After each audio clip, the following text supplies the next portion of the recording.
successful ensiling involve knowing what you're actually doing and sticking to the basics of good quality silage production. It start with the forage. Well, one of the most important or the major determinant of the quality of silage is the stage of maturity at harvest of the forage. So ideally, the dry matter content should be between 30 and 40%. So in other words, in terms of moisture, it should be between 60 to 70% moisture.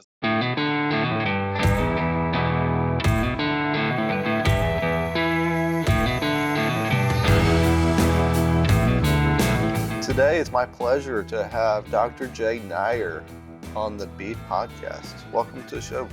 Thank you very much. Jay, you've got a very broad background of, where you've lived, where you've studied. And I'm sure that's kind of shaped some of your philosophies, how you view things. Can you go into some details of your background and how you got to Southern Illinois? Oh, absolutely. Yeah. So I'm originally from India. I have a vet degree from there and I practiced there for about 6 years.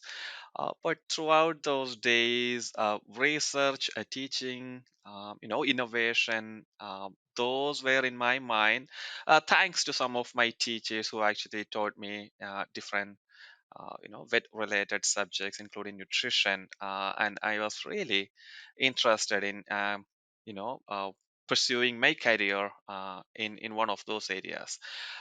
So it came to a stage when I had to make the decision to actually leave my place, travel pretty much halfway around the globe, and move to Canada.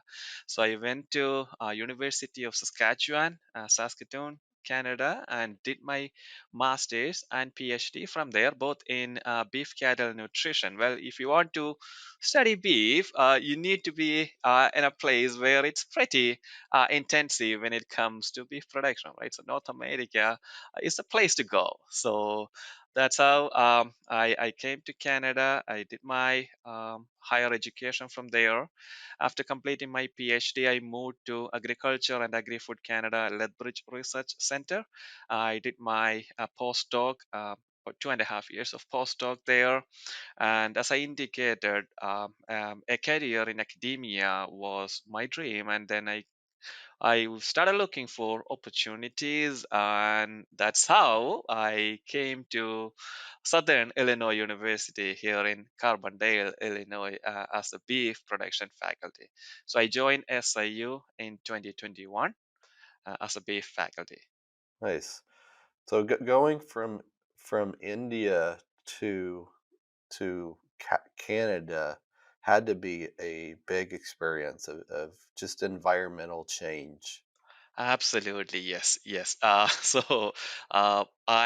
joined uh, s- University of Saskatchewan in August 2011. So that time, well, the temperature in India when I left was maybe close to 30 or 35. When I came to Canada, and within a month or so, the temperature started to drop to sub-zero Mhm. temperatures.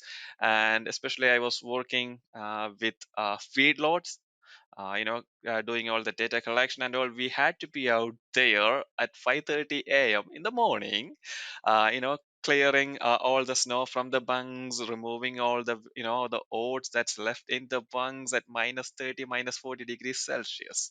Yeah. So that was, the life there. But it was a big transition. Always, of course, leaving my family behind. My kid was about a year at that Wow. time. So it was a big decision, but the best decision I have ever taken, I would say. Great. So now you focus more on silage, on preservation of forages, etc. Correct? Yeah, beef production and then Yep. again forage production. Yes. With silages, it's really important of not. There's some steps that um, we want to do correctly. And when we ensile something, we want to do it correctly that we really preserve long term the quality of that forage. And so, talk about some of those processes that's really important from a producer standpoint of preserving high quality silage. Absolutely, yes. So my PhD, my postdoc, all those study periods involved silage production and preservation and checking, testing some of the novel silage Hmm. inoculants that Hmm. are out there or even at the stage of development. So it was a great experience to work with some of the silage preservation methods, and it's all about knowing the basics and sticking to the best production practices. Well, forages constitute maybe about two-thirds of the expenses in livestock production. Maybe 70% of the cost is associated with feeding. So not just that, it has some environmental implications too. If you can raise animals from a minimum land mass, compared to say, a larger land mass and greater inputs, it will have environmental implications. And one of my research objective is sustainable beef production that include optimizing the production efficiency, increasing the forage production, minimizing the losses Hmm. uh, in forage production and preservation. It all adds to environmental sustainability. So when it comes to silage production, we are actually preserving the forage.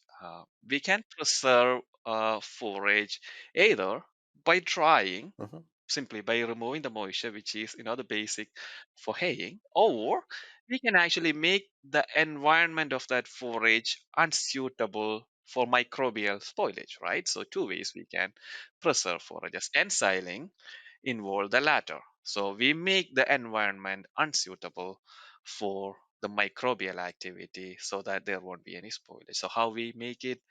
We make the environment anaerobic by simply covering the forage, right? And the process that happen during that storage period is simply pickling, where an acid is produced that will lower the pH of that stored forage to around 4, which is pretty undesirable for many of the microbes. So there is less or maybe no oxygen, and the pH is around 4. Those two conditions will make sure that the forage is preserved at the best quality possible. Or we always need to keep one point in mind is that preservation, haying or ensiling, is not going to increase the quality of Right. the fresh forage that we put in. So the objective should be to maintain the quality at its best, at least comparable to the quality of the forage that we put in. And a lot of things can go wrong, and so successful ensiling involve knowing what you're actually doing and sticking to the basics of good quality silage production. It start with the forage. Well, one of the most important or the major determinant of the quality of silage is the stage of maturity at harvest of the forage. So ideally, the dry matter content should be between 30 and 40%. So in other words, in terms of moisture, it should be between 60 to 70% moisture. That's the dry matter or moisture content, which is considered to be ideal for ensiling forages. So harvesting the forage at the right stage is critical. And the next is chopping the forage. So in case of corn, we typically chop it at about 3/8, so maybe 0.375 inch to about half an inch. Hmm. That's chop length that is considered to be ideal for ensiling corn. In case of small grain cereals such as barley, it could be say about 10 millimeter or maybe 1 centimeter to maybe 1.9 centimeter, 19 millimeter. Anywhere is considered to be okay for ensiling some of the small grain cereals such as barley for making silage. And the next stage is actually packing. The forages. So again, the objective of packing is to exclude as much air as possible from that silage mass. Well, if there is air, what's going to happen? The microbes in those forages that we actually put it in the silo can actually utilize that air and break down the nutrients in that forage that will deteriorate, decrease the quality of forage, that will again increase the heat in the silage. So microbial activities are associated with heat production, which is not good. When the temperature is too high, that will have some negative effect on the nutrients, especially protein availability during the feed out stage. Yep. So packing at the required packing density is very important, and the next stage is covering the silage. I have seen some of the silos where they actually did harvest at the right stage of maturity, chop to the right chop length, pack to the right pack intensity, but just left the silo open, Hmm. covering it. What's the whole point? The objective of successful ensiling is to make it anaerobic as early as possible, maybe within 24 to 48 hours of this ensiling process. That's a major objective.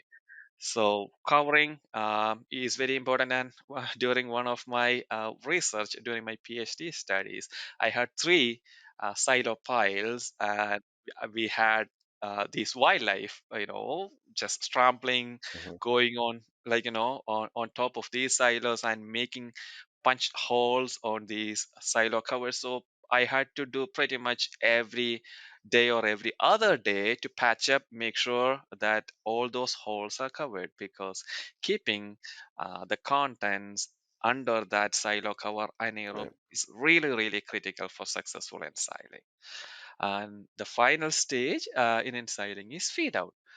Uh, the the one of the interesting characteristic of ensiling process is that it start with an aerobic phase, aerobic phase. So there is air at the beginning, and it ends with aerobic phase. We open the silo for feeding our animals, and management of the silo phase is very, very critical. That's because losses can be pretty significant if we don't actually do a pretty good job with silo phase management. So many of these, can go wrong. For example, if the weather events can actually force a producer to harvest at maybe at an early dry matter content, maybe less than 30% dry matter, or maybe 45-50% dry matter Right. content. So it's very difficult, especially during this time when the weather events are pretty unpredictable. So as a maybe as an insurance policy, one of the option available for producers is an inoculant, especially some of the microbial inoculant that's available in the market. That can be used as an insurance policy. The million-dollar question is, should I inoculate or not, right? And there is no yes or no answer, because it depends on a multitude of factors. If you can ensure that you can harvest the forage at the right stage of maturity, chop it to the desired chop length, pack it to the desired packing density, and cover it and keep it anaerobic. Possibly you don't really need an inoculant, but there is every chance that one of these can go wrong. Some of these are, beyond our control. So if that's the case, possibly it's a good idea to think about a silage inoculant as an insurance policy, just to Mm. make sure that the forage that you have is kind of maintained, preserved at the highest quality as possible. Yeah, Jay, speaking of that, do you have any idea of the percent of silages that probably wouldn't fall into that higher quality standpoint that should have been or inoculant should have been added to during the ensiling period? If we can follow these standard procedures, le- like many of my studies that didn't even have an inoculant. So if you can actually make sure that the forage is harvested, chopped, uh, Hmm. packed, and covered, we don't really need an inoculant. But as I indicated, sometimes things will be beyond our control. Yep. So it's a good idea to add an inoculant. And uh, many of the studies that had these inoculants, and especially this inoculant sector is pretty big, Mhm. and some of the research indicated that there are some benefits of including inoculants. For example, if you look at the chronology of development of inoculants, there are a few generations of microbial inoculant, lactic acid Mhm. bacterial inoculant. So lactic acid bacteria is a major uh, a microbe that is considered to be a desirable microbe to facilitate the ensiling fermentation. Well, the forage itself has lactic acid bacteria as epiphytic microbes on sticking to the outside of the plant, right? They are called Mhm. epiphytic microbes. There are microbes, hundreds of thousands or even millions of them, and they can actually bring about this ensiling fermentation. Inoculants specifically add specific strains of microbes, and in most of the cases, those strains are specific to the forage. So, for example, if you have an inoculant for corn, that may not work for Mhm. alfalfa. So, these microbes are specific to the type of forage. So, if we actually have a successful inoculant, that can actually dictate the fermentation that proceed and result in a desirable fermentation. So, the first generation inoculants, they that involve some of the lactic acid bacteria such as Lactobacillus plantarum. That was a homolactic acid bacteria. So what it means is that it produces abundant quantities of lactic acid, just Mhm. one type of fermentation acid, lactic acid, which is good. Like, lactic acid is the major acid that we need during an ensiling process, because if there is abundant quantity of lactic acid, it can decrease the pH of the forage. And as I indicated previously, when the pH drops to around 4, the conditions are undesirable for many of the microbes, including these lactic acid bacteria. So the Mhm. Yep. microbial activities are going to be pretty stagnant. There will still be some, but we can say it's pretty stable phase of ensiling. So first generation inoculants were pretty good in terms of reducing the silage pH to around 4 immediately. Mm. So, what's the beauty of that? When the pH drops to around 4, there is no more major microbial activity. So, whatever nutrients that are left, that is going to stay there. And that nutrient will be available to the animal during that feed out stage when we feed that to the animal. So, we need to ensure that the pH drop happens immediately, the conditions become anaerobic after covering as soon as possible. So, the quality of the forage is preserved to the maximum level. So that was good. But the problem with the first generation inoculant was that during feed out, when you open that silage started to deteriorate Mm. pretty rapidly, started to Mhm. spoil pretty rapidly. That's because the inoculant was pretty good in preserving the nutrients, but that nutrients, including sugars and lactic acid, act as a substrate for the spoilage Right. microorganisms. So there will be flaring up of yeast and mold, so the silage start to deteriorate maybe within hours of opening the silo. So the quality of the silage at the time of feed out would be pretty compromised. So that actually led to the development of second generation inoculants. So second generation inoculants were heterofermentative lactic acid bacteria. That means they produce lactic acid, but at the same time they produce some of the volatile fatty acid, most importantly acetic acid. And acetic acid is actually fungicidal. It can actually prevent the flaring up of fungi. Mm. Mhm. So when there is adequate quantity of acetic acid, uh, this won't let yeast and mold to flare up when it's open during feed out. So the silage will remain stable for a long period, maybe a few days before it start to deteriorate, and which is good for any producers. Ideally, when they maintain that silo phase, progressively removing maybe 6 to 12 inches of silage from the face every 24 hours. So that's best. So that's second generation of inoculants. The third generation of inoculants had the properties of first and second generation, but some of these lactic acid bacteria had the capacity to produce a fibrolytic enzyme. Well, forages consist of maybe 40, 50, or even 60% fiber, right? Cell wall, basically, including cellulose, hemicellulose, and lignin. So, if any of those microbes have the capacity to increase the fiber digestibility, well, that's what we need, right? Absolutely. If the fiber digestibility can be increased by about maybe 1 or 2%, that still is going to have tremendous impact on livestock performance, animal performance. Hmm. So the third generation of inoculants had the capacity to produce a fibrolytic enzyme that can increase the digestibility of the fiber. And recently, well, I had an opportunity to actually work on some of novel strains of Saccharomyces, which is yeast Hmm. actually. Yeah. Saccharomyces as a constituent of fourth generation inoculant. So the objective is to act, one of the components of this fourth generation inoculant to act as direct food microbial. Well, especially in case of dairy and to a limited extent beef production, people add these, yeast or products of Hmm. yeast in the diets, right? Yeah. This is reported to have a positive impact on maintaining the rumen environment, prevent acidosis, provide some of the factors for the room and fiber digestive microbes to increase the fiber digestibility. So yeast or yeast products has been reported to have positive impact on rumen environment and rumen fermentation. So we actually check, can we incorporate this direct fat microbial during ensiling Hmm. process. So traditionally we have to buy these products, weigh it or maybe on a daily basis, add it to the diet and feed it to the animals.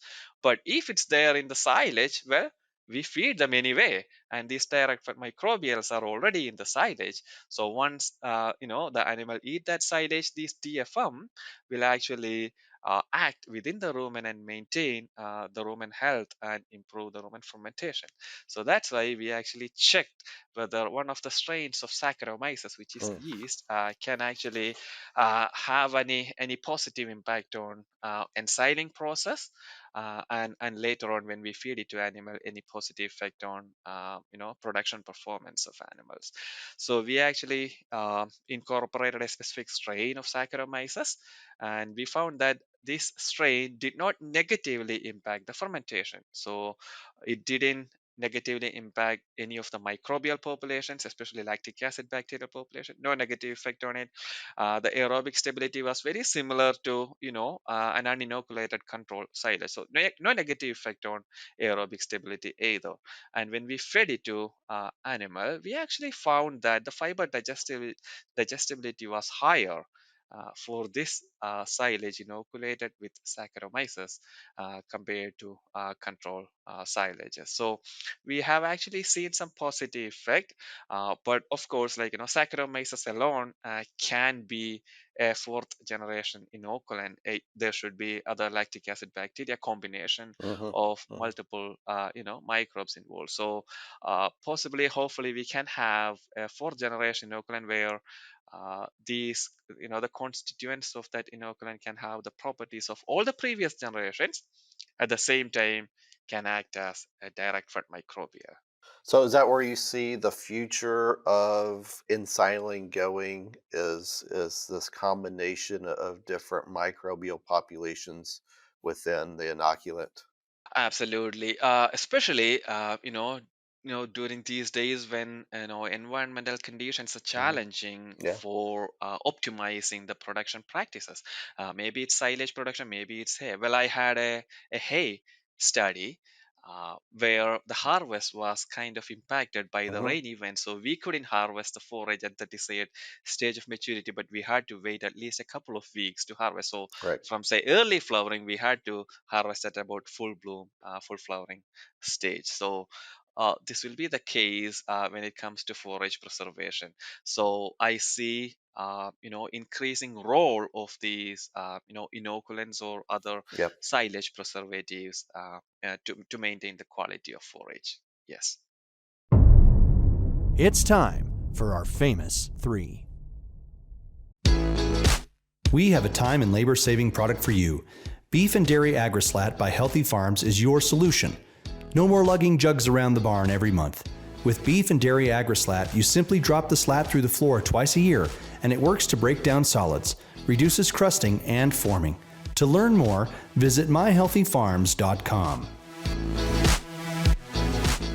Yeah, I see a tremendous benefit in dairy diets if we can increase the digestibility of the roughage. And especially in that case you're talking about in haze and that we couldn't get in and it couldn't be ensiled and it got you know got a little higher or lower quality, um, and that impacted the digestibility of it. I see a tremendous benefit of coming in when you ensile it if we can ensile it with something that will decrease or increase the digestibility of it. Absolutely, yes, that's correct. So, as I indicated, last year we actually did a hay study Hmm. where we actually harvested alfalfa at a pretty well, baled at a pretty high moisture. So conventionally, Hmm. we bale at about, say, anywhere between 85, 88% dry matter. That means maybe 12%, 15%, maximum 18% moisture Hmm. in it, right? That's a Hmm. conventional way of haying, depending upon, like, whether it's a small or large, a square bale or a round bale. We actually check whether we can bale at a higher moisture with the addition of an inoculant. Well, if there is too much of moisture, we all know that that's a conducive environment for the mold growth. Hmm. So there will be mold growth that will negatively impact the quality of hay. But what will be the effect of adding an inoculant? Whether this will preserve the nutrient composition when baled at a higher moisture. So that was one of the study that we actually did. What we found was that the the temperature uh, actually was comparatively higher compared to conventionally baled hay. When there is higher moisture, the temperature is going to be higher because higher moisture means increased microbial activity, but that increase was not way higher than, like, an acceptable range. The maximum temperature that we recorded was about 45 degrees Celsius, or in terms of Fahrenheit it was about 113 degree Hmm. Fahrenheit, which is I would say kind of acceptable temperature. Whereas in case of control hay bales, where the moisture was only about 12 to Hmm. 18%, the maximum temperature recorded was about 30 degrees Celsius, or maybe around 70 or 80 degree Fahrenheit. So the temperature was higher, and as a result, the protein bound to fiber was also higher for the inoculated one. But uh, all other nutrient composition remains similar, pretty similar, between the inoculated and then the conventional one. We are actually planning to do an in vitro digestibility study to see what was the effect of inoculation on fiber digestibility. Well, the inoculant contain alpha amylase, so there is an enzyme that can actually break down some of the carbohydrate fractions. So we will see if there was any impact of that inoculant on the digestibility soon. So as I indicated, the role of these inoculants are going to be pretty high, especially in today's Hmm. yeah uh, growing season, as impacted by the weather events. No, I think there's it's going to be some big impacts that inoculates can play as we, especially cost of production increasing, our forage costs increase, and finding ways to increase digestibility will be very important from standpoint of nutrient utilization, etc. Absolutely, and in case of silage making and haying, some of these losses the producers don't actually realize. Right.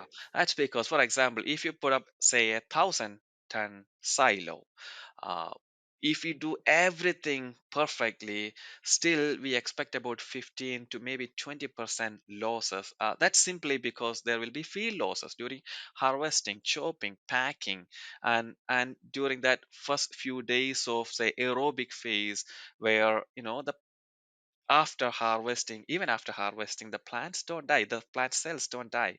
They continue to respire, use the nutrients, and produce ATPs, energy, and heat. Right. So a Right. part of that dry matter will be lost during that initial phase, which is unavoidable during that ensiling process. So no matter how well we do that ensiling production practices, maybe 15 to 20% will be lost. Hmm. But if we don't do it the right way, well, the losses can be maybe Right. 50%, even Right. 70%. Yep. But what we do is, like, typically if we have a big silo, we go in the morning, we remove all the spoiled silage aside, we scoop the good quality silage and feed them. This continued for maybe 6 months, 9 months, until we run out of that forage, right? So that losses we don't really see, as we just, do it every single day. A part of that spoiled silage is removed. But if you look at that bigger picture, the losses can be, a few hundred uh, tons of silage loss. And if you calculate at about, say, 35 or $40 per ton, this can be easily like Massive. $10,000 lost. A part of that can be avoided if we actually do pretty good silage production practices. Same is the case with hay making. I have seen, well, ideally hay should be stored indoors, but uh, this is pretty much impossible for a lot of producers. Right. So they need to have the hay out in the field, right? And it's exposed to sun and rain. That will have an impact on the nutrient quality compared to bales that are stored indoors. So I am really interested to see, how the quality of that forage is impacted. If some of the inoculants can at least minimize that losses Hmm. through microbial spoilage and all. So that would be an interesting area to research on.